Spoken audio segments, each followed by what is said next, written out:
Hello అన్న, నేను మీ పప్పు గేమర్. ర్యాంక్ పూజ చేసే కష్టాలు ఎలా ఉంటాయో తెలుసా అన్న? ఒకసారి ఈ వీడియో అయితే చూడండి. మనమైతే ఇప్పుడైతే ఎనిమిది కాడికి అయితే వెళ్ళిపోదాం. ఎనిమిది కాడికి అయితే వచ్చేసామా. కొట్టు కొట్టు కొట్టు కొట్టుకు ఎడ్డు కనెక్ట్ కావట్లేదు ఎంతసేపుడికి అయితే మనకి. నేను ఎదవనని తెలుసు, కాకపోతే ఇంత ఎదవనని తెలీదు. ఏ గని లేకుండా అయితే వెళ్ళిపోయాం. వాడైతే మన శుభ్రంగా అయితే ఫుల్ కిల్ అయితే చేసేసుకున్నాడు.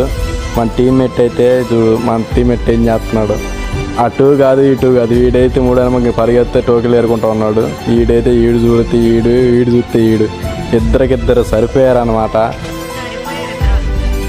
వీడైతే ఎనిమిది కోసం చూస్తున్నాడు, వస్తాడా రాడా అని స్టెప్స్ అయితే వినిపిస్తున్నాయి వీడికి.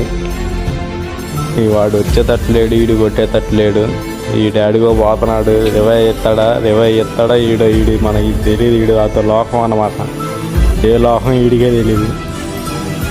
ఇట్లా సోలోగా ఆడితే తెలియని వాళ్ళతో ఇంతే ఉంటుంది అనమాట. ర్యాంక్ పూజ చేసే కష్టాలు మామూలుగా ఉండవు. ఈడైతే ఆఫ్లైన్ అయితే వెళ్ళిపోయాడు, 3 నెంబరు. ఈడైతే దిగాడు, దిగిపోతున్నాడు, కొట్టాడు అయిపోయింది. ఈడైతే ఆఫ్లైన్. అక్కడ వచ్చే కష్టాలు మామూలుగా ఉండవు. ఒక్కోసారి ఏడుపు కూడా వచ్చింది అనమాట, దారుణంగా వచ్చింది. ఎందుకు స్టార్ట్ చేసానా అనిపించింది ఒక్కోసారి అయితే ఇలాంటి వాళ్ళతో.